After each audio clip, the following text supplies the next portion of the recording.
Hey, what's going on? It's Bill Burr, and it's time for the Monday Morning Podcast for Monday, May 7th, 2018. What's going on? How is ya? How's it going? How are you? Is your hockey team still alive in the NHL playoffs? Well, you know what? Congratulations. I hope you're happy.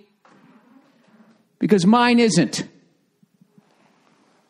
Mine is not. Mine is done for the goddamn season. I do want to... Oh, yeah, hit the printer while I'm doing the podcast. No fucking consideration for the high level of quality of a program that's going on in here. Sorry. Why would you do that? Sorry. You come in here and you apologize to the incredible intellect of my listeners.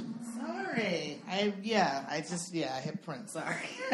Oh, my God, Nia. Can we sit down and talk about how you cut up that steak last night? Oh, where you running? Where you running to? We already sold it. Why do we need to talk about Listen to this. You want to talk about one of the shadiest moves ever. Come here. Sit down. Sit down, gorgeous. Well, bring her in here.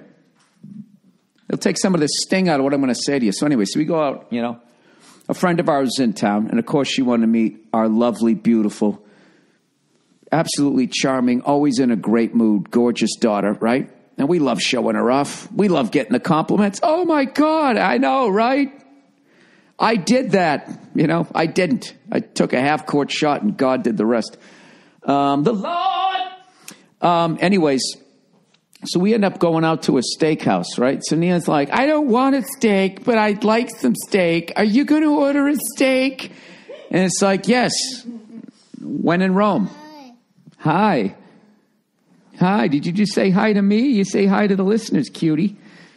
So Nia's just like, are you going to get a steak?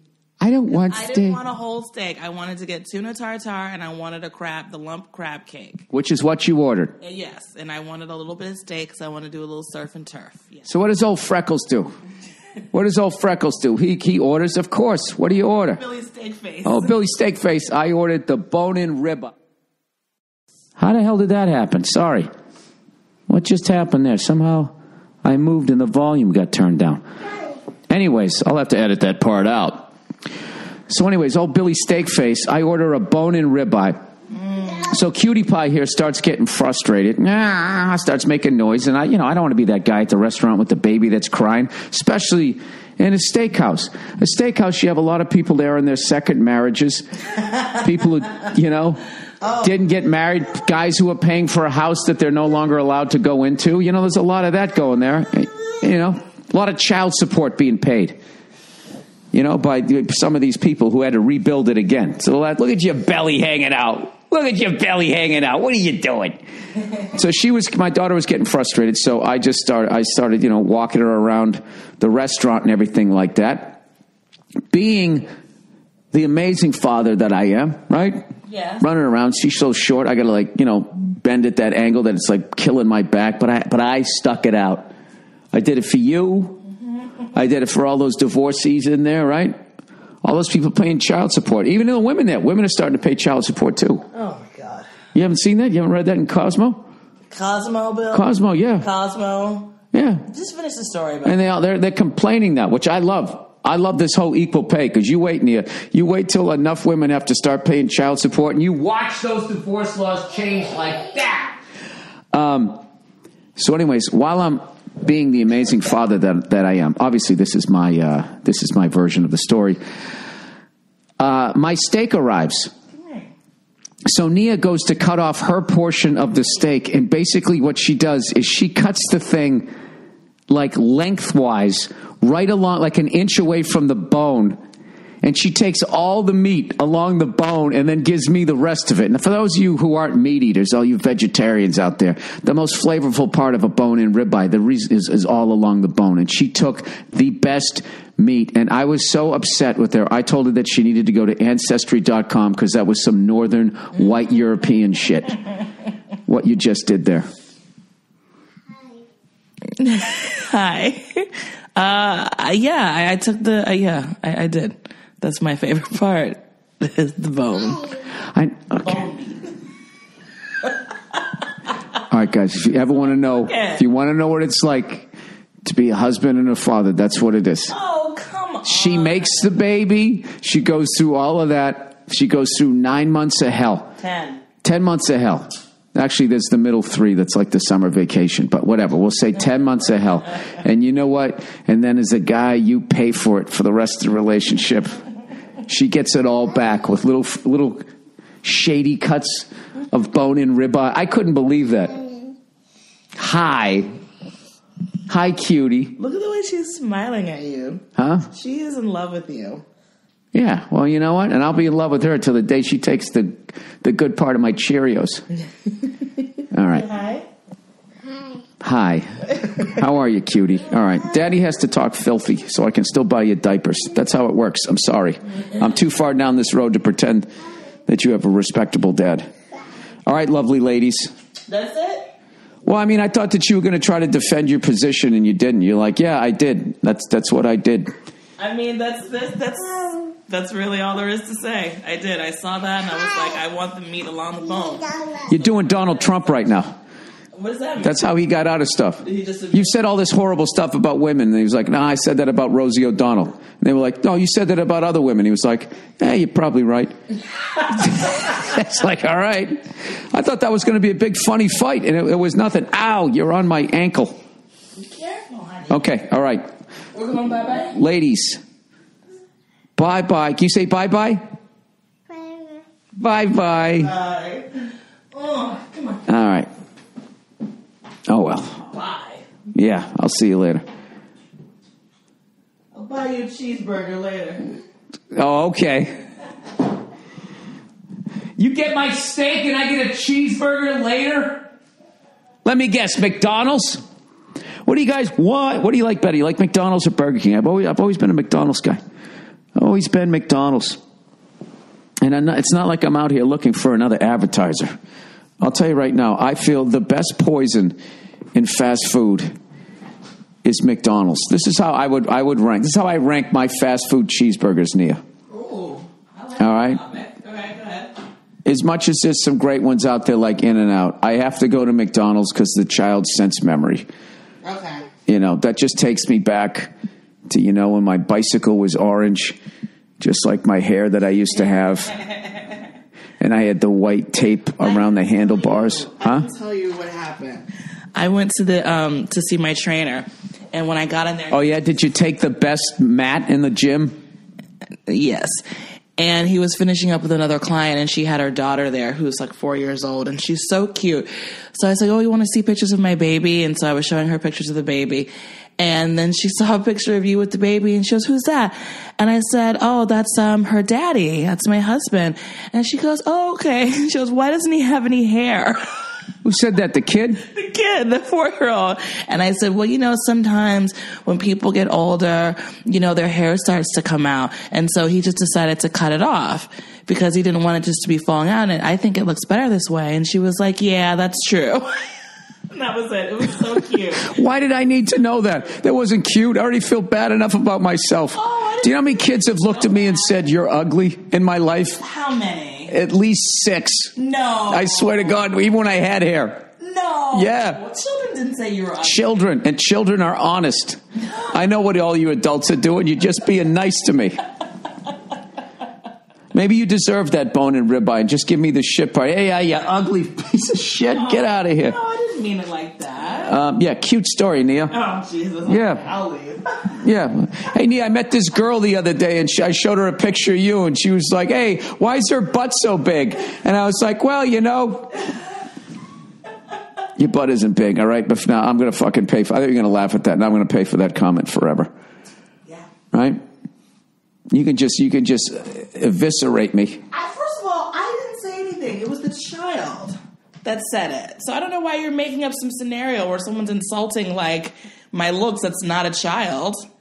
And for the record, my ass might be big, but it's like perfect. So it is. It's why I married you. It certainly wasn't the other end. That other end I have no problem with. It's your fucking yap that drives me up the wall. All All right, whatever. Why do I try to make a point? Why do I try to get ahead? You know what I mean? It's just like, Bill, you're losing, okay? You're at a casino, and the house always wins. And the house is your fucking wife, so just fucking cash in your chips and go back to the goddamn room. Anyways, let's get back to the NHL playoffs. Congratulations to the fucking expansion Tampa Bay Lightning. I don't hate you guys because I love Steve Yzerman and I know he's in your front office, so I'm happy for him. All right. Okay. Having said that, you guys were the better team. No matter how bad the officiating was, it was bad for both sides. And no matter what, I think you guys still, you just were a better team. You just were a better team no matter what you were going to win. But I will say this officiating straight across the board in the NHL playoffs, not just arguing for my team, has been really unprofessional. Really unprofessional. There's always a couple of calls here or there, but like it's reminding me of NBA officiating last decade. When I called it, I said it was fixed. I'm not saying it's fixed. This is coming off more like, I feel like it's like, did the real refs go on strike? And these are like some fucking scab refs they pulled out of the fucking crowd. There was just a couple of like, look, you know, Marchand took that guy's fucking knees out. They didn't make a call there, which I thought was bullshit. And, you know, I know we were licking people's faces and there's no rule against that yet. I can guarantee you maybe now that the Bruins are knocked out, maybe they'll relax. But I mean, I thought if we advance to the next round, they were going to make a quick rule. It's going to be called the Marchand rule. It's going to be no player shall kiss, lick, tongue, or in any manner use his facial orifice with inappropriate contact. There's going to be the Brad Marchand rule. And someday, if I live long enough, I will see Brad when he's in his 70s on the NHL Network laughing about it, talking about how that rule came about and why he was doing what he was doing. It's the most bizarre thing I've ever seen, and it was hilarious. When they went back to the studio, Jeremy Roenick it was like it happened to him. He's like, I would have immediately gone to the showers, and I was thinking like, oh, that's great, you're a Hall of Fame player. Let's get you off the ice.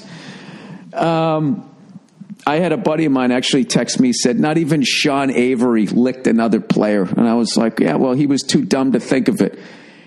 And he goes, well, if he's that dumb, why is he married to a supermodel? And I said, all right, fair enough. You got me. Anyways, but just, you know, I mean, what the fuck? The guy in Tampa, like, we really needed to win game 4 so we could lose in 6 games. I mean, we were still going to lose. The fucking Tampa game, his hands off his stick. He hauls McAvoy down behind his own net. Behind his own fucking net. No call.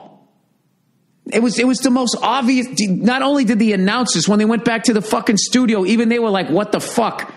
Tampa takes it, pass it over Stamkos, and they tie the fucking game up. And instead of having a chance to even the series at 2-2, we go down 3-1.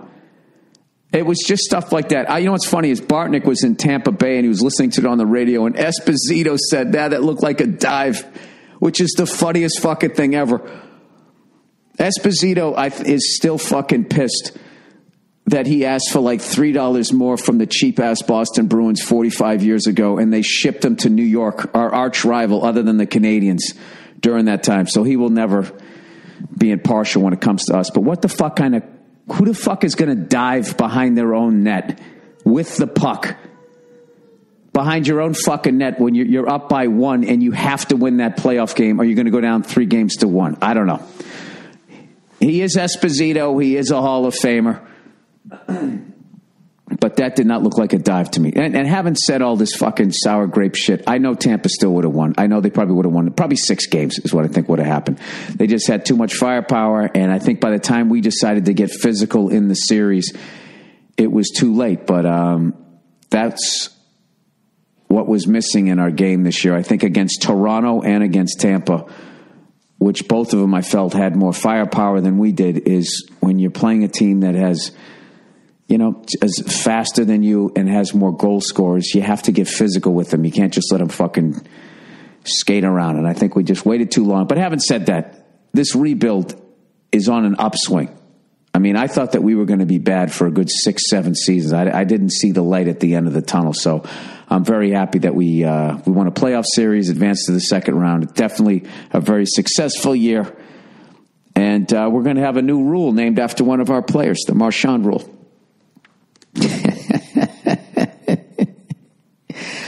Maybe it's a good thing that we lost in 5. If there was any more games, he might have been the first guy to get a fucking Me Too case from another guy, right? Oh, no, wait. That one guy did. The agent did with the other guy from the cop show. All right. I guess everything's been done. Is that what it is? Has everything been done? And the whole time, this is what kills me, is I'm watching the Bruins, just fucking losing this series, licking people's faces and shit. And I missed every single second of the Celtics 76ers. I had to pick a road. I'm so busy. I got the kid and all that, and I only had time. And I missed, I guess, one of the most epic Celtics games in recent memory, where they tied it up at the buzzer against the Sixers and then came back and won in overtime. All I'm hearing is Rozier, Tatum, Brown, how much they're stepping up. Al Horford, I guess, was blocking shots like a maniac. And so now I got to... I have all the time in the world to watch the Celtics now. So that's what I kind of realized. As much as I love the Celtics and everything, I really am a hockey guy, because I knew we were going to lose that series, and I still hung in there and watched it. Although I missed yesterday's game because I was at a kid birthday party, an awesome kid birthday party. Like when parents do a kid birthday party right, you take notes. These people did it great. They didn't have it at their house. They had it at like a function room. There was an outdoor area. There was a little jumpy house. This guy did a bubble show. He had a good set too, man. That's a tough crowd. Kids trying to keep them, their attention. They had booze for the parents. They had great food, And then over in the corner, they had this area where the kids, one of those playpens that has like a zillion, different multicolored balls and all that type. And it's just, my kid was totally entertained the whole time. I don't think I saw any kid crying just until the very end, where the kids, they need a nap and they're just like, I don't want to do it anymore. But it was a great time. So somebody there asked me, goes, you Bruins playing right now? I'm like, I'm afraid to look. So I was kind of looking down, looking at the scores. And then all my Boston friends were sending me texts going, what the fuck are we doing? These refs suck. The refs really did suck. Who knows? They probably still would have maybe tied it up and beat us in 5. Who the fuck knows? But I'm just saying, I just hate having that, that goddamn feeling. That's like that year the Lakers beat us, which sucks enough. But if the Lakers beat us, it's fine. I can live with that. They're the fucking Lakers. You know what I mean? But, you call like 30-something fouls on one team and, in the teens on the other in a game 7. It's just inexcusable. Unless we were out there hacking people up. And it just, I don't know. It fucking drives me up the goddamn. Those are the ones that stay with me. You know what I mean? I don't give a fuck if you just come in and kick our ass. But, I do take peace in the fact that Tampa Bay was definitely the better team. And I feel that easily could have just beat us in 6, as much as I hate to admit that, you motherfuckers. Anyways, plowing ahead, what's going to go on with the Capitals? Are the Capitals finally going to get over the hump and slay the dragon and beat these goddamn Penguins from Pittsburgh? Or are the Pittsburgh Penguins going to continue their march to be the first team since the New York Islanders, as Steve Burr reminded me yesterday, since the New York Islanders to win 3 in a row? It's been that long. The Islanders actually won 4 in a row, from 80 to 84. And I remember them when they were on the cover the next year of Sports Illustrated, and it said the strive for 5. Just, one of the rare times Sports Illustrated put a hockey player back then, on the cover. And I think it was Mike Bossy, if I remember correctly. And that was the age of dynasties. When I grew up, when I think about it, from you look at the 70s in hockey, Bruins won 2, Flyers won 2, and the Canadians won 6. So you had 3 teams basically won everything. And then the previous decade, it was Canadians, Leafs, and then the Blackhawks won 1. And then I think Canadians won 5 and the Leafs won 4. Because I want to say the Leafs won like 3 in a row and then won in 67. And the Blackhawks won in 61 and everything else was the Canadians, if I remember correctly. And then you went to the 80s, then the Islanders. So basically, after it went Bruins, Canadians, Bruins, Canadians, Flyers, Flyers, then Canadians, Canadians, Canadians, Canadians, then Islanders, Islanders, Islanders, Islanders, Edmonton, Edmonton, Canadians, Edmonton, Edmonton, then Calgary beat the fucking Canadians. One of my favorite ones, Lanny McDonald, the ginger. And then Edmonton again in 90. And then 91, 92 was the Penguins. And that was like, I mean, you're talking you could literally go back all the way to the 50s because I know like the Red Wings won like back to back and everything else was just fucking basically pre-1967. If you had to guess who won the cup that year, either guess Canadians or Maple Leafs. But then all of a sudden, once, they had the expansion 6 and 67 and then they added, Edmonton Oilers and all those guys in like, I believe 78 or something like that. And then it was a 28-team league, and it just took a little bit. Well, actually, the Islanders were an expansion team in the early 70s. Then they got Al Abba. They went on that run. But then after that, after the Penguins went back-to-back, it's just basically every other year, it's like somebody else wins it. Other than when the Red Wings won 2 in a row, and I think the Penguins right now, right? Isn't that how it goes? I don't fucking know.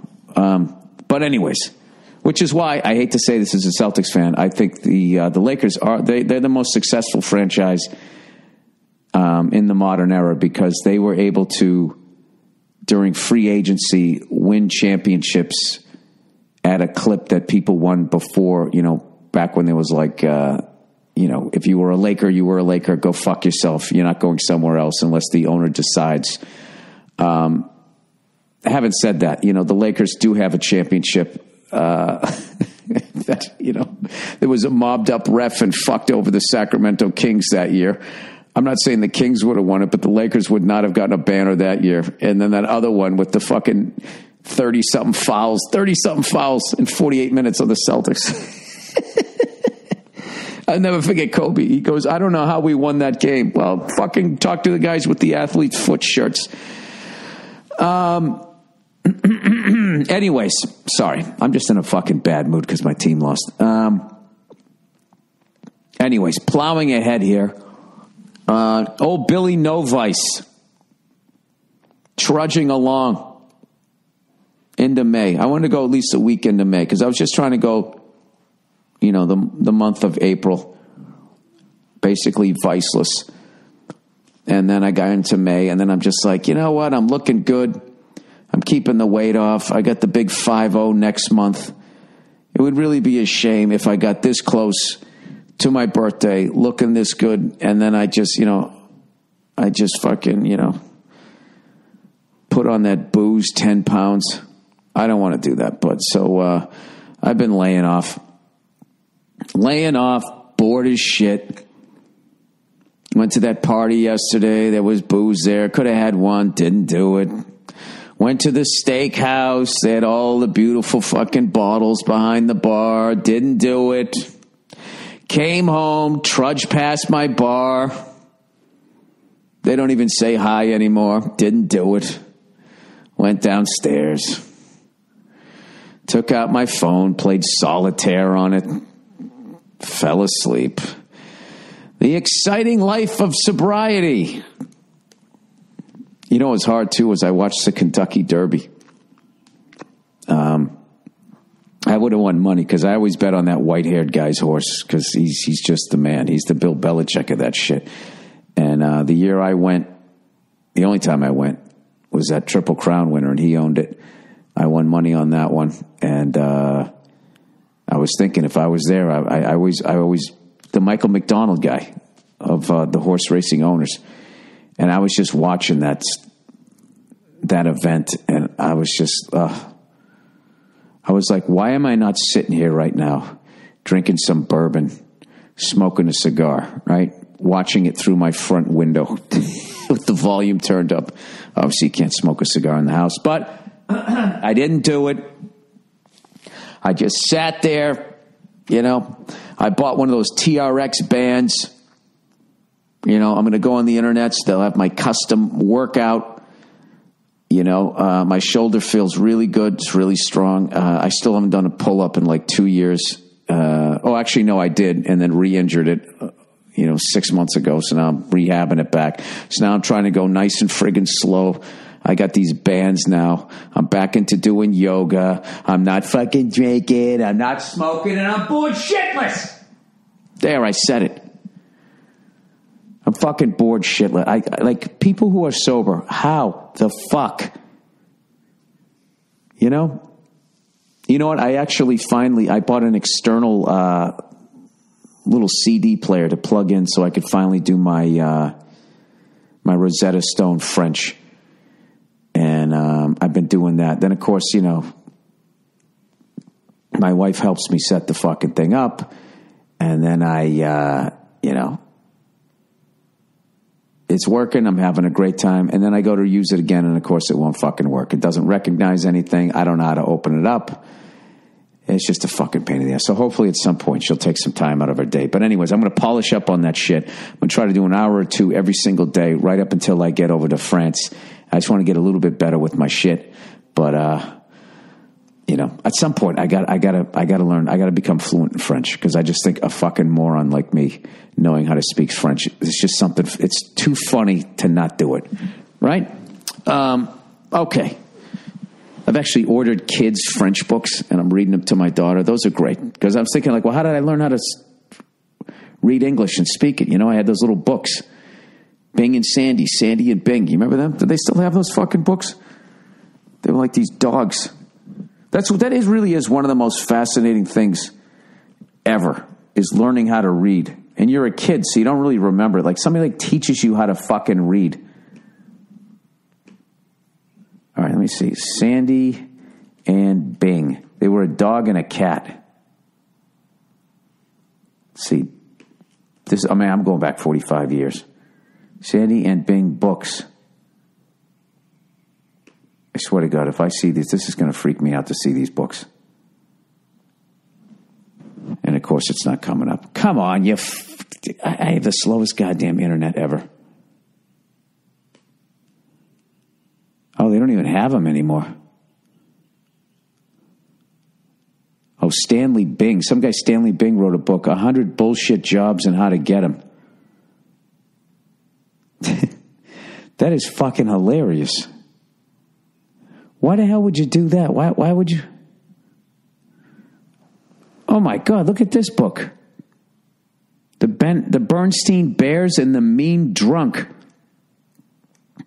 And there's a bear, I swear to God, wearing a wife beater, holding a bat, and it looks like a bottle of Jack Daniels. This is why you got to love the internet. I'm looking up a kid's book, and I find 100 bullshit jobs and how to get them, and the Bernstein Bears. Am I saying that right? And the Mean Drunk.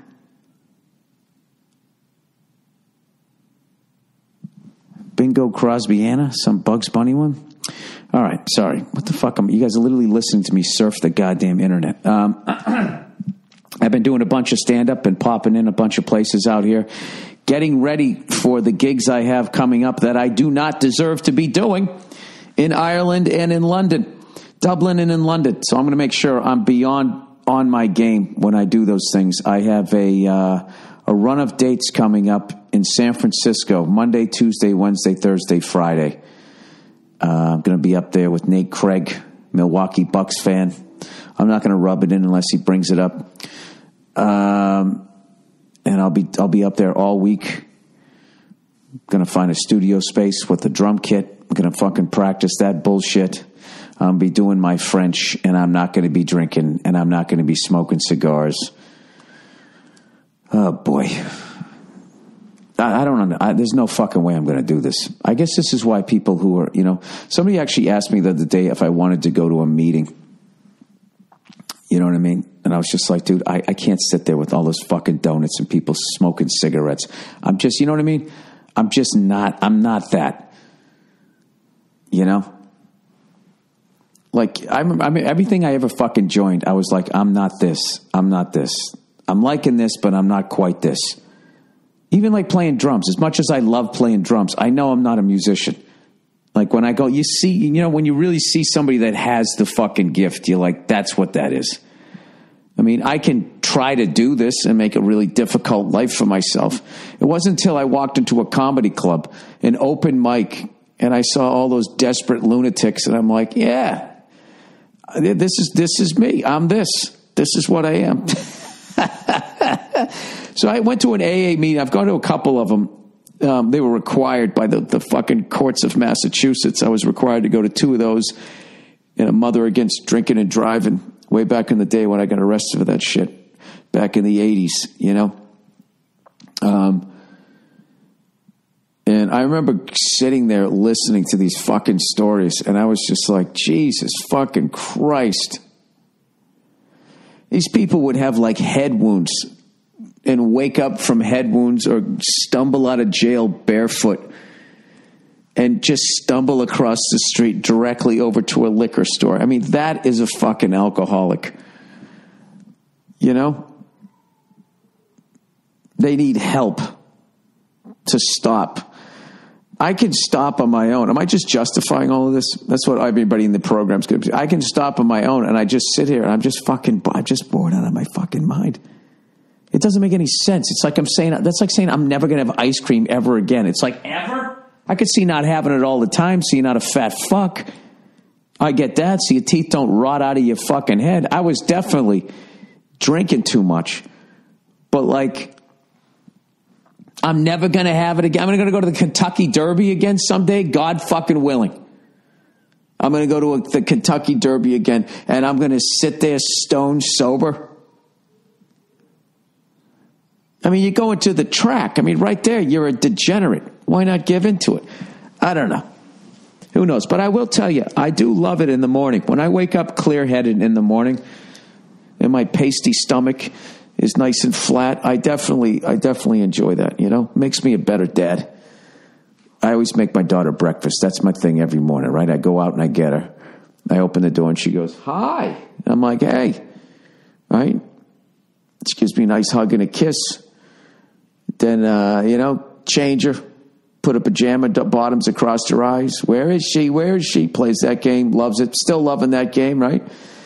And then I go upstairs. She's really easy. I cut up bananas, strawberries, and blueberries. Then I make her a couple of eggs scrambled. It's funny. What I like to do is I like to have it all prepared before I bring her upstairs, because if I do, you know, because if she's just sitting there, she starts to get restless, like, you know, where's the food? But if I have it all ready, the other day I had it all ready, you know, and I brought her up and I put her in her little chair, and I put her bib on and all that, and I put the plate down already ready and everything made, and she just goes, wow. No, she goes, whoa. It was awesome. And she can feed herself. The only thing I got to watch out for is she wolfs down food the way I do, so I just got to make sure I'm staying on her. So I make sure I cut up everything nice and small, spread out the eggs so they cool off, she doesn't burn her mouth, and then that's it. Give her a glass of water, and it's all good. So anyways, you know, and I guess if I was hungover, that would probably be a bad thing. So then I think to myself, well, what if I just get shit-faced when I'm on the road? I'm only on the road like 4 days a month. That would be fine, right? What do you guys say about that? Huh? Well, what do you say? All you guys in fucking AA. And I don't drink on the plane. It's just after the shows. There's got to be a way to do it. The way I used to be able to do it. You know what the really thing that fucked me up was I never used to have booze in the house. So that's the problem. So when I do start drinking again, because I am going to start drinking, what I'm going to do is I'm going to finish all the liquor in my house, which even if I drank at a degenerate level would probably take me a good 6 months. So I don't know how I'm going to do it. I probably should have some people over and help them kill some of these bottles. But I have such good booze. I just can't give it away to some bum. You know what I mean? Like, you ever give a Cuban cigar to some guy who occasionally smokes, and you just watch him just huff the whole fucking thing down? And, you know, you might as well give him a Dutch Master. That's the kind of booze I have. So what I would like to do is slowly knock out all the booze over the next 5 years that I have in the house and not replace any of the bottles. And then, because I think even back in the day when I lived in New York, when I was living in New York and DeRosa was living in New York, I mean, we used to just get fucking annihilated. And, but I never had any booze in the house. So, in my apartment, I should say. So I think that's right there was the game changer, is when I had it at home, and then I had these nice fucking glasses. You know, when you really get into it, like, there's this high level booze and these high level, like, you know, the right glass, and you get into the whole, like, ritual of it, and you really can trick yourself that you're not just being some degenerate drinking alone. You know what I mean? You're like, this is a highball glass, and this is what you use for this. This glass here is for Sam Adams beer. I actually have the Sam Adams glasses. You know, with that little lip at the top, like it's supposed to make the head and the hops and all of that taste. It tastes the fucking same. You know what I mean? That's like when they do all these reissues of guitars. You know what I mean? I can't tell the difference the way I play guitar, which I barely do anymore. You know, you could give me the greatest guitar in the world. I'm still going to sound like me, which is shitty. So anyways, I don't know. Who the fuck knows? But a buddy of mine's actually been listening to these tapes that, you know, talk about alcohol, not in that stupid, you need to go to get help type of way. But they just they just put it in a different perspective. I don't know. I'm just like a streaky person. That's all it is. So like when I'm not drinking, I don't want to drink because I don't want to ruin the streak. I'm like, man, I've gone like 35, 40 days here. I'm going to start all over again. Let me see if I can make it to 50. Because there's a big part of me that, you know, would like to plow right through my birthday and not drink. But then it's like I'm going to be in France. How the fuck do you not drink when you're over there? I'm not going to have a fucking glass of wine. Sit there like a fucking jerk off. I don't know. We'll see. Anyways. All right. ZipRecruiter. Talk about the challenge of finding great talent and how the way you went about it just did not work or was inefficient. Well, I'd love to tell you that was a problem, but I actually got lucky where somebody who was a fan of my podcast reached out to me by the name of Andrew Themelis, and I've been working with him ever since, you know. And he's been great. So I don't know what to tell you, ZipRecruiter knew there was a smarter way. Well, look, obviously, if I actually ran a business where I needed more than one friggin' employee, okay, and I don't want to waste time bringing people in and sitting there talking to them and trying to find out if they came from divorce or, you know, how they did in school, or go check their goddamn Facebook page to see what they've liked or not liked. This seems the easiest way to do it. And you can just sift through the entire nation of qualified candidates. Well, ZipRecruiter knew that there was a smarter way. So they built a platform that finds the right job candidates for you. ZipRecruiter learns what you're looking for, identifies people with the right experience, and invites them to apply to your job. These invitations have revolutionized how you find your next hire. In fact, 80% of employees who post jobs on Zip get a quality candidate through the site in just one day. And ZipRecruiter doesn't stop there. They even spotlight the strongest applications you receive so you never miss a great match. That's right. Oh, sorry. The right candidates are out there. Zip is how you find them. Call to action. Businesses of all sizes trust ZipRecruiter for their hiring needs. Right now, my listeners can try ZipRecruiter for free. That's right, free. Just go to ZipRecruiter.com/Burr. That's ZipRecruiter.com/Burr. ZipRecruiter.com/Burr. They're going to do it again. Zip.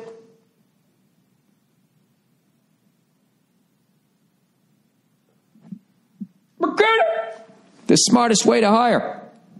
I got to save my voice here because I got to record some F is for family. F is for fucko.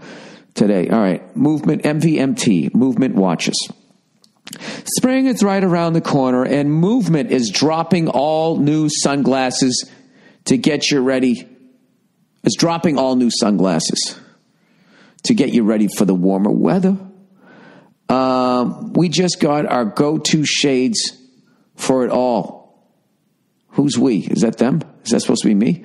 The guys at Movement don't just make great watches. They also make awesome sunglasses and just realized a ton of new styles. Just released a ton of new styles. What is wrong with me today? All right, here's my problem with sunglasses, evidently. I got all these cheap pairs that look terrible. No, I don't. I have nice sunglasses. I have a couple cheapos, and I fucking hate those. But every time I buy a $200 pair, I feel like I get ripped off. That's not the truth. Every time I spend $200, I end up fucking losing it, or sitting on them, or dropping them on the pavement. Well, our friends at Movement, yeah, the watch guys, they kind of felt the same way. So they thought, screw it. Oh, they're getting dangerous here. How about we make quality, trendy glasses at a fair price? These things aren't plastic. They're acetate. Acetate. You can get them polarized. Isn't there enough of that on Facebook? And they just start at $70. They are seriously going to be your go-to shades. These are high-quality premium acetate frames. No cheap plastic here. You got to see these. They have lots of styles to choose from. Classy, trendy, round, aviator, mirrored, polarized for him or for her. You're sure to find the perfect pair. Get 15% off today with free shipping and free returns by going to movement.com/Burr. You know Movement for how they've revolutionized the watch industry. Now's the time to check out their sunglasses. Go to movement.com/Burr. Join the movement. Oh, shit. The Black Tux, everybody. Like the Ohio State University. This is the Black Tux. These are the tuxedos that those people on Ohio State were wearing when they sold their jerseys and got put on suspension. Wedding season is upon us. Oh, that's right, it is.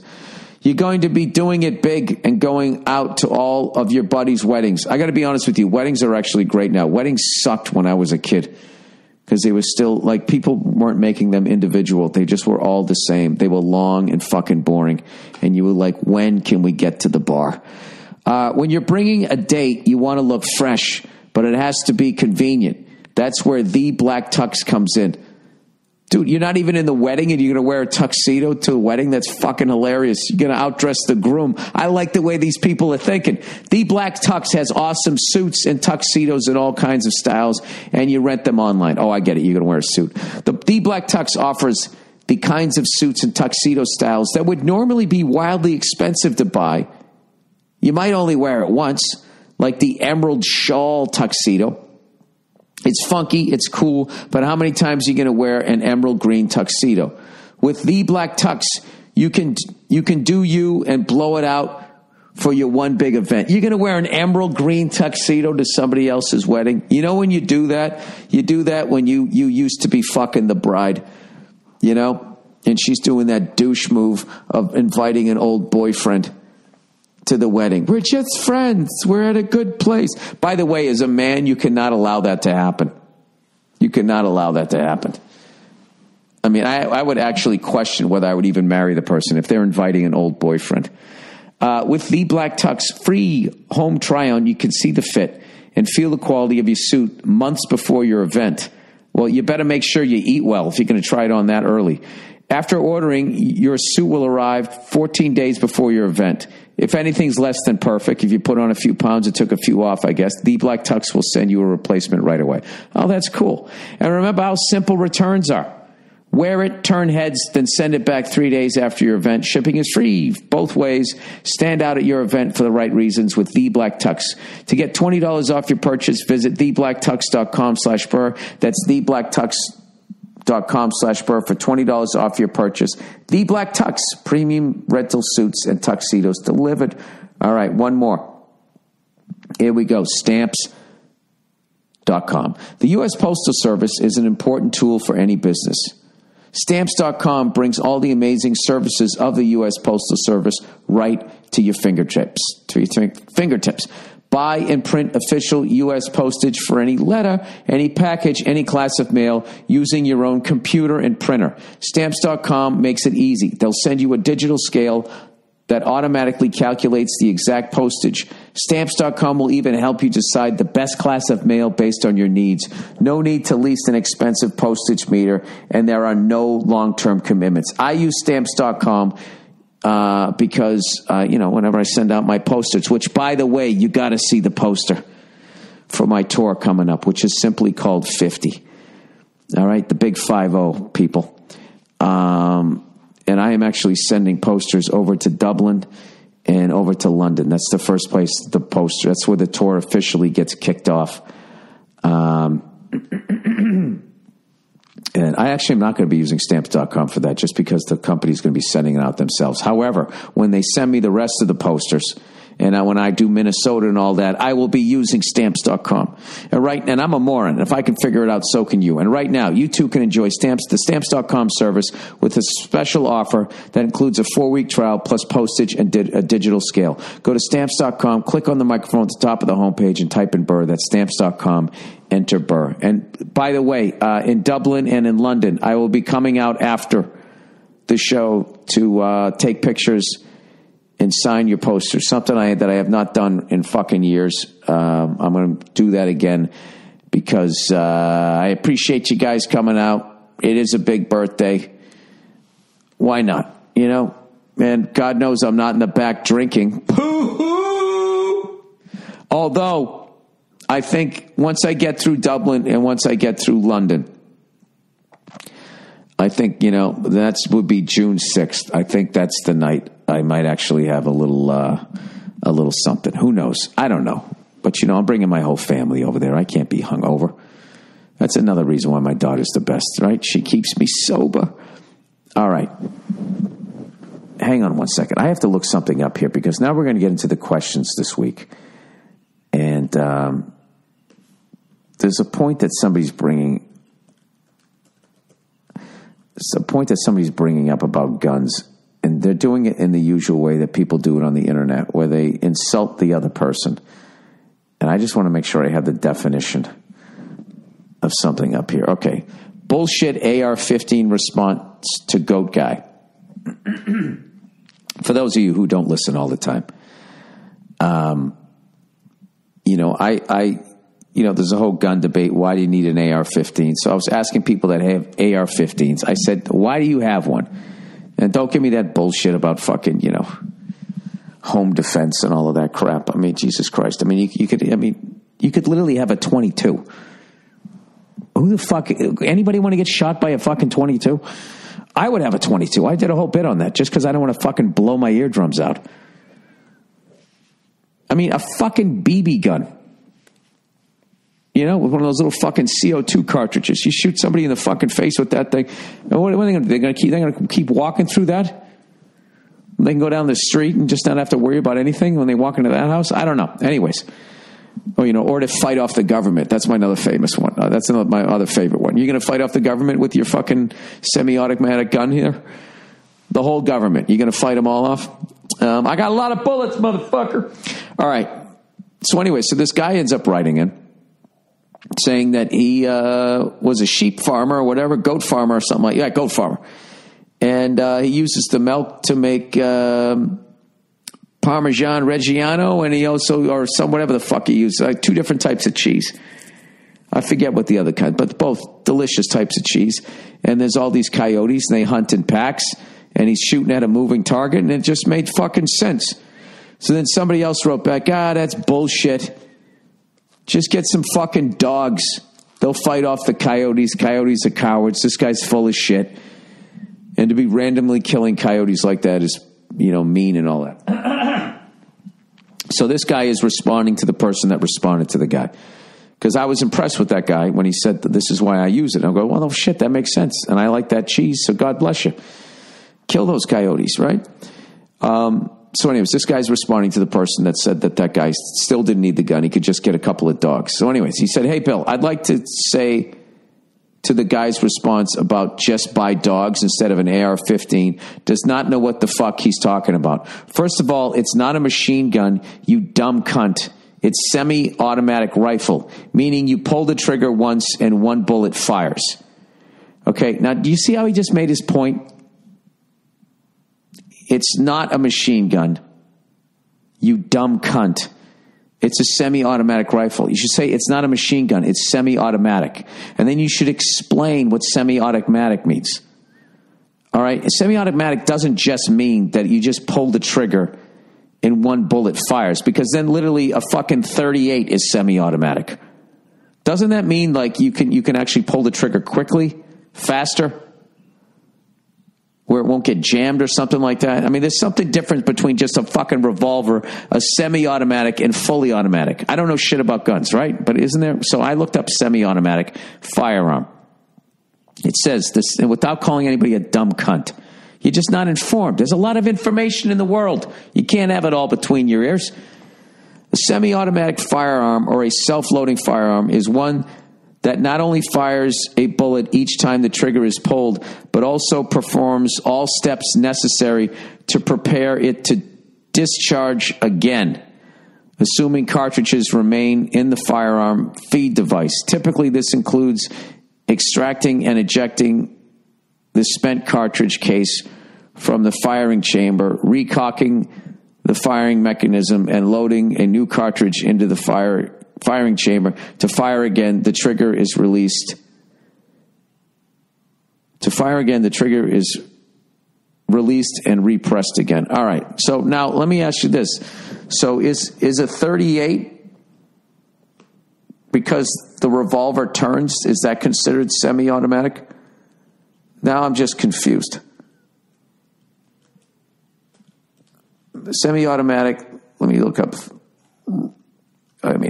this up. Is a revolver. You know what's funny? People who are into gun right now, the amount of people that are listening to me like I'm a fucking moron. Like this means that they're better at math. It's like, I don't own guns. I don't know anything about this shit. If you didn't know anything about drums, I wouldn't make fun of you because you didn't know what a fucking hi-hat was. Is a revolver semi-automatic? Let's see here. And he hits search, and it takes 2 hours. A revolver which uses multiple chambers and a single barrel, and a Derringer which uses multiple chambers and multiple barrels, also fire 1 round per trigger pull, but achieve this in different ways, and as such are not classified as being semi-automatic. Semi-automatic pistols. A semi-automatic pistol is a type of pistol that is semi-automatic. I swear to God, that's the first statement. Meaning it uses the energy of the fired cartridge to cycle the action of the firearm and advance the next available cartridge into position. So basically, if I don't have some revolutionary war thing that it's just like I put a bullet in, shoot, and then put another bullet in, or I don't have to do that cocking thing that you always see with the sniper rifles. All right, so this is sort of a basic gun then. This is like a car with power windows and power brakes and power steering, like most cars have that now. Is that basically what you're saying when you were calling this guy a dumb cunt? He's not a dumb cunt. I bet that guy, what if he's a veterinarian? That doesn't mean you're a dumb cunt. All right. You should have said you uninformed cunt. How about that? Can we meet in the middle there? You can still call him a cunt, but just use the correct adjective. Anyways, just like most rifles and handguns these days. Oh, he actually explained it to me if I continued reading. Okay.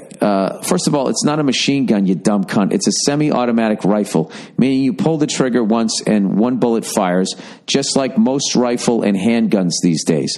Right off the bat, you know this guy doesn't know what he's talking about and probably never shot a gun in his life. Fair enough. That's all good. I usually wouldn't be this hostile, but hey, I had a few drinks and I'm passionate about this subject. All right, fair enough. Anyway, I believe his argument was to buy a fleet of dogs to protect your livestock. He didn't say a fleet. He said, get like 2 or 3. He said, get the fuck out of here. You know how expensive trained dogs are to protect your livestock? Well, do you? Or are you just drunk at a bar throwing this out? I mean, Christ, purebred German Shepherds are $800 to $900 around here. Now, you're a moron. No one's getting a German Shepherd you get like a fucking sheepdog or Christ, one of my buddies has one of those dogs. They're smart as shit. I forget the name of the dog. You seen, and now you don't know about dogs, you dumb cunt. You uninformed cunt.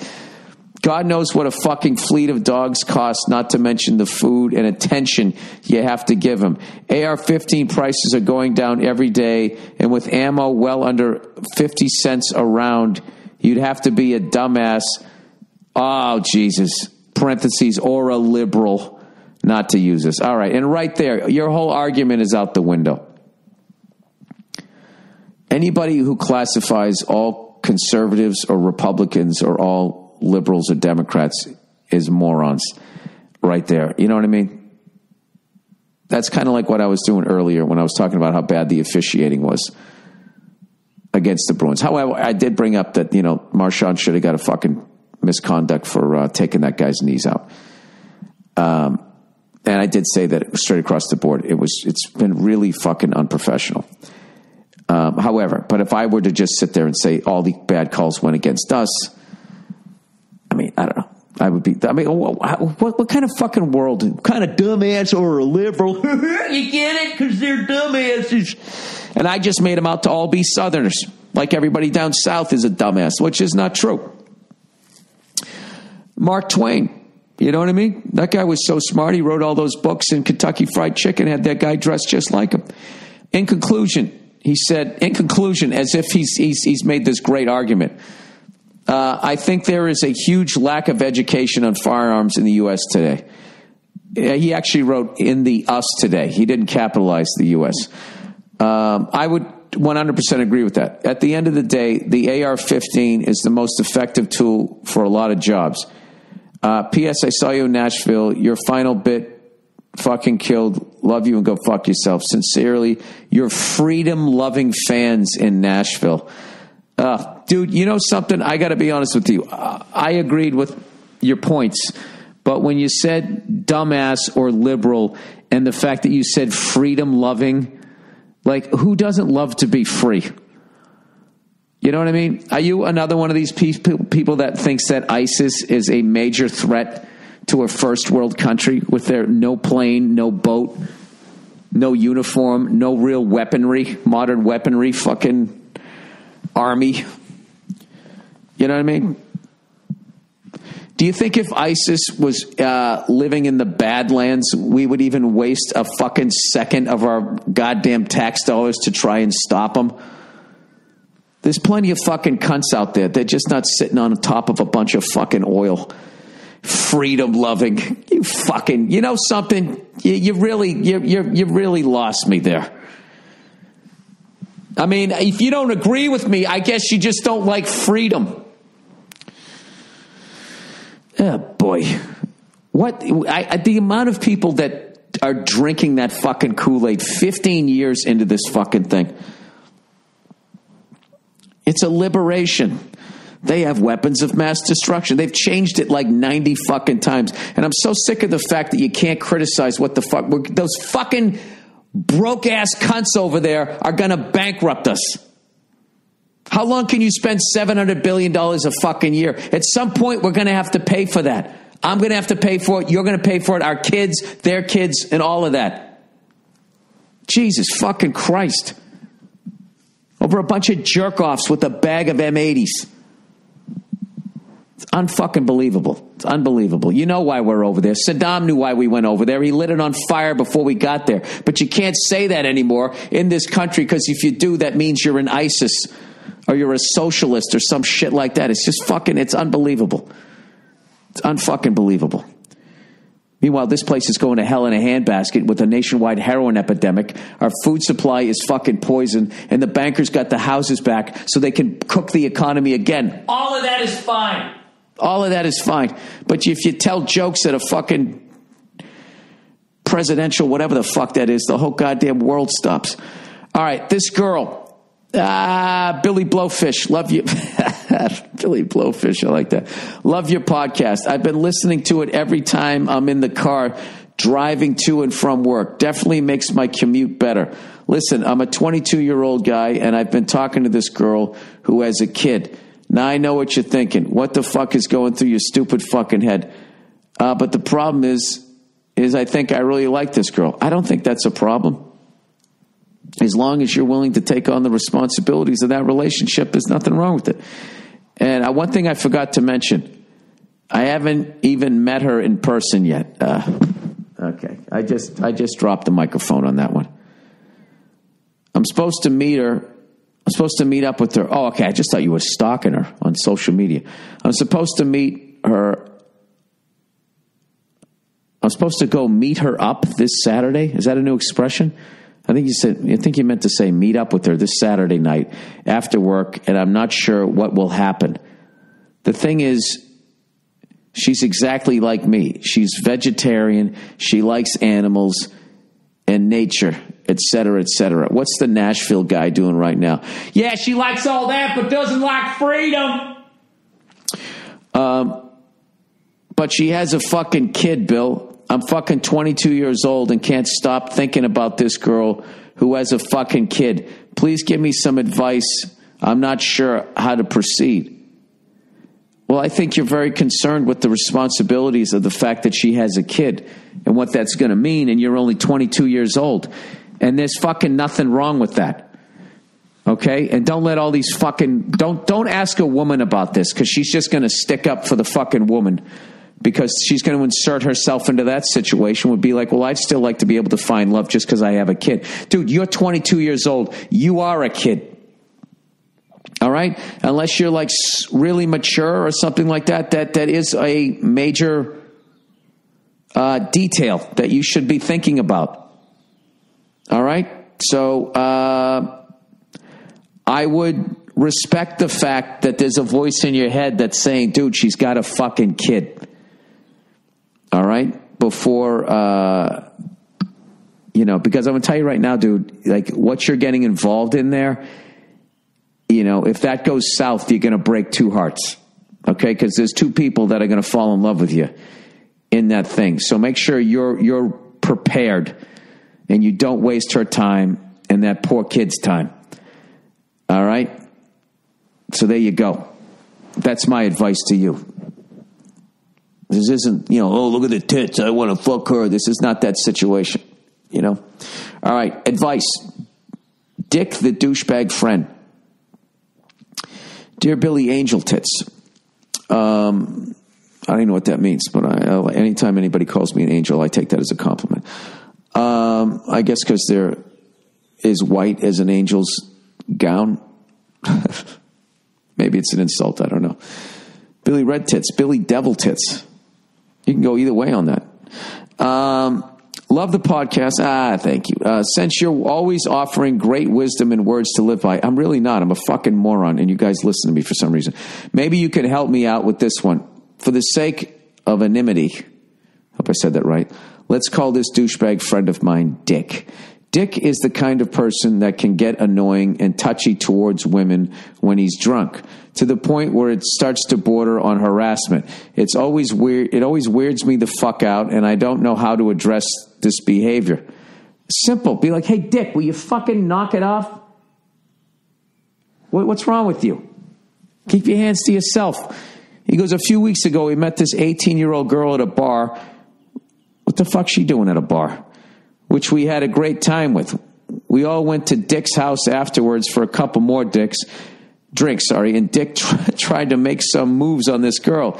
He couldn't get into her pants that night, however. However, last Friday he did. Now, this is where it gets crazy. The next day, he took the girl to a yearly festival to celebrate Liberation Day, where he and I and a whole bunch of friends had planned to meet up. This is obviously from another country. I don't know what Liberation Day. She basically only knew me and him. About 15 minutes into meeting each other there, the girl started puking up foam. As As it turns out, she hadn't eaten all day and had popped a pill of ecstasy, which he had given to her. Oh, my God. He didn't seem to care what was happening, so I decided to take her to the bathroom area to clean her up, and I brought her some water, and then we went back to look for Dick. Well, why would you take her back to him? When we finally found him, let me guess, he was trying to hook up with somebody else. I told Dick, like, dude, she hasn't eaten all day, man. She was puking back there, and you should get her something to eat. And what did this motherfucker do? He quickly walked away and left me to deal with this 18-year-old chick for the rest of the entire day. We didn't see him again for the rest of the day, and we made no effort in trying to. He made no effort in trying to find us. What a dick! Being the gentleman that I am, I decided to stay with her to guide her through this ecstasy trip. I gave her some food and tried to have fun, and even though we did have fun, it had already ruined that day for me. He tried to contact me today, but I'm really questioning whether he even deserves a response. What do you think, Bill? Should I give this dick another chance? Or is this the kind of person you want to cut out of your life completely? Thanks. I'll tell you, dude, this is a no-brainer. I'd pick up the phone and I would just tell him, like, dude, you are a fucking piece of shit. And your behavior around women is completely unacceptable, to the point I would warn other women to stay away from you. And I don't want to be friends with a person like you. Have a nice life. And God bless the United States of America. I mean, that's it. That's an easy one. I don't even have to think about that one. All right. Fuck banks. Bill, I'm writing to you because I believe you are the only man crazy and angry enough to relate with me on this. Dude, fuck banks. Fuck them all. This month, I just found out I owe my bank $45. Apparently, Fitness Connection attempted to withdraw $10 from my account these past 2 months, once a month. I had about $5 in my bank 2 months ago. This could not cover the $10 fee a month for my gym membership twice, so now I'm being charged a fee of $5, even though, one, it's debit, two, Fitness didn't actually withdraw the money, they only attempted to, nothing went through. So not only do I owe my bank $45, but I also owe Fitness Connection about $50 in late fees and the two $10 fees that never got paid. Please explain to me why I'm being charged for this transaction that didn't go through. Is there a guy working in the dark room at the bank pushing buttons who they have to pay for the transaction services? No. It's all fucking ones and zeros, all computers, yet another fee that we as consumers accept for no reason at all, even if it makes no sense. The idea of letting an entity such as a bank hold your money seems to carry way more cons than it does perks. I'm taking your advice and I'm going to call and complain until I get what I want. Fuck banks forever. Now all my money lives in the walls. If the house burns down, then so be it, but at least I didn't get fucked by the man. Keep the good work and good luck to your Celtics. Jason Tatum is looking like a baller. All right. I agree with a lot of things you're saying there, but what you didn't take responsibility for was your own actions that led to this. All right? If you know that you owe your gym $10 a month, you're going to have to fucking have that in your bank account. You didn't have that. So then, I don't know how it works. I know if you write a check and it bounces, there's a fee. So you're saying this is debit, but you're using your debit like paying cash and everything. So I actually don't think banks are out of line for doing that. What I think is you need to be more responsible with your money. And like, I agree with you. Banks are fucking evil. It's a giant Ponzi scheme. There's nothing behind the fucking money, but everybody believes in it. So, hey, we live another day. All right? But the thing about it is you have to learn to make money work for you. And if you don't understand money, the wonderful thing about the internet is if you stop, reading people screaming about politics or watching online porn and all of that shit, which I've been guilty of all of that stuff, there's actually a lot of things that you can learn.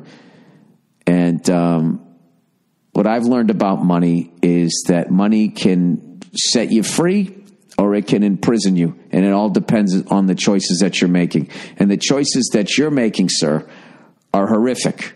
And back in the day, would have landed you and all of your family into debtor's prison. So you got off easy in the modern world.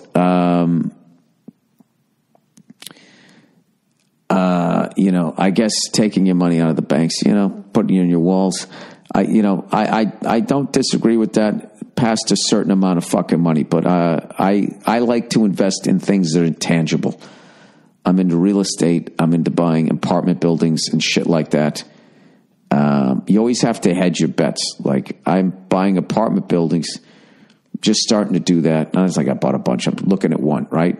Because it fascinates me to have income coming into my house every month that's not actually in the business that I'm in. And the business that I'm in now, considering now with social media, somebody can just say you did something and there's no,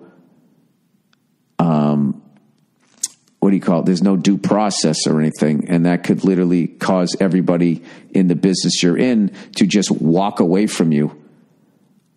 And then what do you do? So, and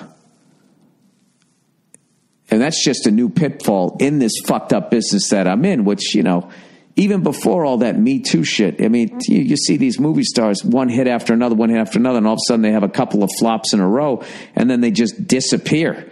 So this business has always been fickle as hell, so I planned on doing this anyways. But after all of that stuff came out, and just recently looking at that Tom Brokaw stuff, I don't know if he's guilty or innocent, but the fact that two people can just accuse him, and which is totally their right, but the amount of people that just on the accusations now just look at that guy like he's a complete piece of shit isn't right. Isn't any more right than if he actually did what they said they were doing and then he's actually guilty of it. But to just, an accusation is just an accusation, but the amount of people that then take that as, game, set, match is, it's just how the world works. It's just how it works. So, you need to learn about money. You can't just say fuck banks and then just be antisocial and have your money in the walls. I mean, you can use banks as long as you know what the game is. You can use it in your favor, and if you just resist the stupidity of consumption and flat screen TVs and all of this shit that these stupid fucking celebrities show you when they go into their houses and, I had this stupid thing. What they're showing you is a fucking, the only thing that's impressive is the house. Everything else is a liability. It's all depreciating assets. Their fucking cars, all of that shit. You know what I mean? Those stupid supercars that those fucking idiots buy, that, the only place you really should be taking it is to a track so you can actually, open the thing up. And then all of those cars, you look at those Ford GTs. I saw one the other day for sale, and it was fucking 10, 15 years old, and it was high miles. It had 6,000 miles on it. Now, it retained most of its value, but it's just, I don't know. I guess unless you're going to buy those things. But all of those flat screen TVs, the monogram fucking stupid shit, the oil painting yourself, it's a bunch of shit. It's fucking stupid. The pots and pans that you buy, that rather than just buying the ones at Target, you go out and you got to go to fucking Foof's fucking place and buy these gourmet level fucking pots and pans to heat up your fish sticks. Because at the end of the day, you're still that blue-collar jerk-off. It's all a fucking waste of money, and it's just a bunch of shit. Now, if you actually take your money, right, and learn how to invest it, and then your money starts making money, that's when you flip it. When your money is earning you fucking money, when you're fucking sitting on a couch watching a game and your money is out there making you fucking money, then you understand it. And I don't even understand it, okay? But I'm just starting to learn how to do it. And I don't know, it's nowhere in the educational system. You have to seek out that knowledge yourself, like most quality knowledge that's out there. You have to seek it out because people aren't going to give it to you. So that's what I would say. So I feel for you that you're in that position. I've been in that position.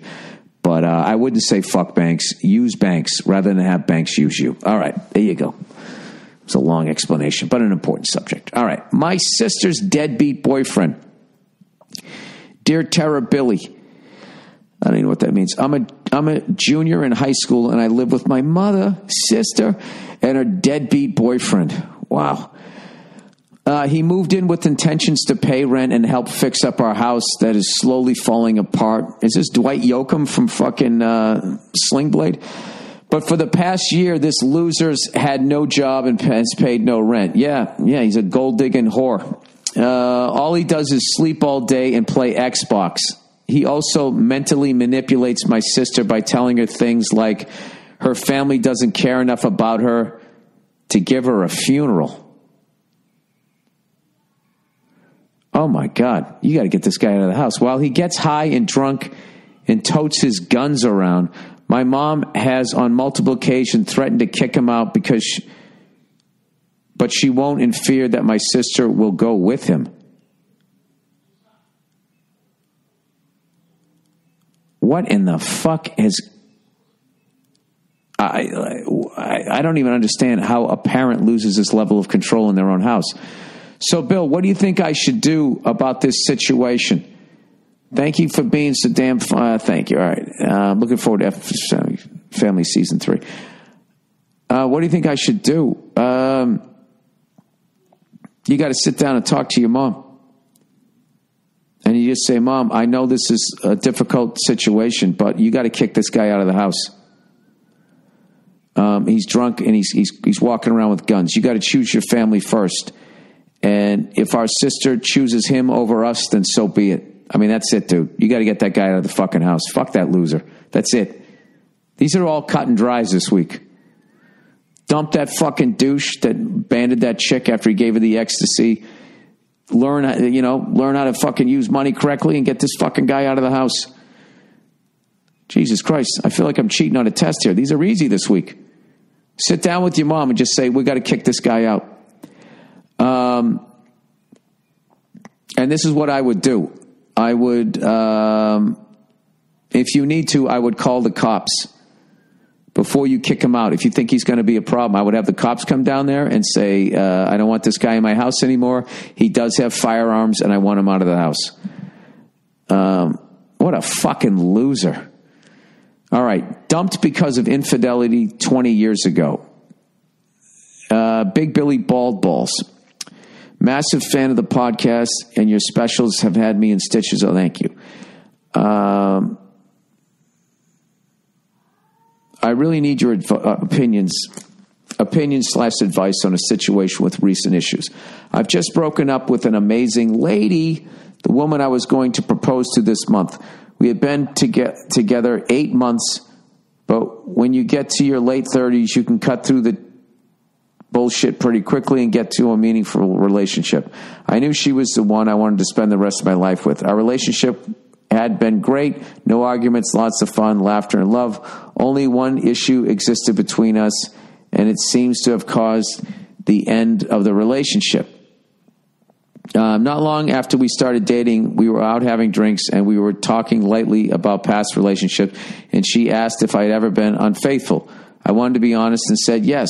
She asked to know more, and I described the time when I was 20 and I had been an idiot and cheated on my girlfriend at the time. I stressed that I regretted it and have never entertained the thought of doing that again. I am simply not the same guy. She reacted very badly, leaving the pub, crying outside before coming back in and telling me she wished I'd lied. We managed to get past it, though, that night. Dude, you were 20. The relationship went on as normal. We shared many weekends and holidays, fun nights out, cozy nights in, talked about a future together, and I was invited to share Christmas and New Year's with her entire family. It was great. Even as recently as last week, she was redesigning my garden for use in the summer. It has reared its head 2 more times since then. Once on my birthday in January when we nearly broke up over it and she was struggling with it again. She was so upset, kept saying, why couldn't you have just lied? But we talked through and moved on again, or so I thought. And then, of course, recently, when it all ended, every time it has come up, I've been honest and shown true remorse and been very supportive. Very recently, we broke up because she just can't get past my past and said it's the only thing stopping her from committing to me fully. She loves me, wanted to be talking about having children with me, blah, blah, blah, blah, blah, blah, blah, blah, blah, blah. I don't need to reread the list. Everywhere you look, all you hear is the once a cheater, always a cheater lines, which in my case simply is not true. I know that some of this stems from one of her past relationship, which ended in 2016 when she was engaged and the guy broke it off and ran off with one of her friends. I don't want to lose this lady. Only back on Valentine's Day, she made me Only back on Valentine's Day, she made me a present of 100 reasons why she loves me. One of them was that she thinks about the future. She only saw it with me. And then I made her feel like no one else has. This can surely be saved, but I don't understand it and I don't know what to do. Thanks, Bill, and go fuck yourself. Well, I mean, what the fuck can you do? I mean, if she's going to judge you by what you did when you were 20 years old, I just laid on the table and said, listen, I want to marry you, all right? There's nothing I can do to make, I'm paying for the sins of that last guy. And if you want to throw this relationship because of that last guy, that's on you. Dude, you've done all you can do here. You've done all you can do here. So she's obviously not over that other guy or the pain of that other guy, and now you're paying for it. I don't know. So, I mean, what the fuck can you do? I would just tell her how I feel about her and just say, listen, I'm ready to get married anytime you want to. But if you don't, then you got to let me go and I got to move on. I got to get, because I'm in my late 30s. And if you don't trust me enough that I'm not going to fuck around on you, then I don't know what to tell you. Then I guess it is over. But it's going to be your call. It's not my call. Something like that. I don't know. That's a tough one, buddy. All right, the last one. Last one here. Jesus, this is a long podcast. Did I blow my chances with this girl from work? Hello, Bill Nye, the angry guy. I'll keep this as short as I can. Who just opened that door? Hey, buddy. Hey. What's up, cutie pie? I guess I'm watching you right now. Hi. Huh? What's going on? Don't pull the cord. Don't pull the cord. All right. Nia, help me out with this one. This guy's asking, did I blow my chances with this girl from work? Hello, Bill Nye, the angry guy. I'll keep this short as I can. I work with this girl that is a solid 10. She's absolutely gorgeous and her personality matches mine in 100 different ways. And she's a nerdy chick, which is a massive plus. If you saw her, you'd say, holy S, why does she work in a place like this? Can't curse my kids here. Quick and simple. I got to know her. We constantly flirted back and forward, not back and forth, Nia. They flirted back and forward. She put a lot of attention on me. Not to sound egotistical, but I'm a good-looking, I thought he said 62-year-old guy, 6'2" guy. My issue is that when I get too comfortable, I begin to spill my red flags and I start to describe my self-confidence issues. I guess I do this to see if she's okay with them. Bad move. Yes, it is. After working with her for nearly a year and a half now, she seems distant. Yeah, you probably waited too long. We used to watch the same shows, not physically together, but then come to work the next day and have long conversations about how awesome they were. She used to make efforts to initiate conversation. Now she barely acknowledges me anymore. It was really sudden. Well, she probably met someone. I'm not trying to be a dick here. I've tried a lot to strike up conversation, but she acts disinterested. I started trying to make her jealous, but she doesn't seem to give a F. We work in an almost exclusive male workplace, so of course everyone is trying to get with her. It burns my blood to watch it, but it's my fault. Is there anything I can do to reverse my situation, or have I sealed this case shut? Thanks for reading. Please come to, I'm not going to say the city in case she's listening. Yeah, I think you blew it with her. Your girlfriend broke up with you. Huh? Your work girlfriend broke up with you. Yeah, I think what you need to do is move on and stop talking about your confidence issues. You need to get some confidence, and you need to get outside the workplace, and you need to start hitting on some women, and you need to go on dates, and then you're going to feel more confident about yourself, and that's the best way to try to make this woman more interested in you. Yeah. All right? Don't S where you eat anyway, right? Don't S where you eat. Yeah. Yeah, because, exactly. Well, this guy doesn't have confidence, so he's not going to walk up to a woman that he doesn't really know. He needs to get over that hump, which is why it worked, because there's a reason they're supposed to be there. He feels more comfortable, and she was probably waiting for him to ask her out, and then he didn't, and then now it sounds like she's with somebody else. Yeah, or she's just over it, They had a little fun, like I said, work boyfriend-girlfriend relationship, and now she's moved on. There you go. Yeah. So, do plenty of fish in the sea, and don't waste your time getting jealous with this person. Just like you go in there, you don't care. Hi. Yeah. What's up, Smiley? Huh? Lisa? Hi. What's funny now is she speaks gibberish, but she knows exactly what she's saying, and then she'll just throw in a random real word. She'll be like, hi. Huh? Yeah, you want to tell some stories? All right, that's the podcast for this week. Go you know what yourselves, and I'll check in on you on Thursday. Bye. Yeah, congratulations to the Tampa Bay Lightning, you bunch of bees. All right, I'll talk to you later.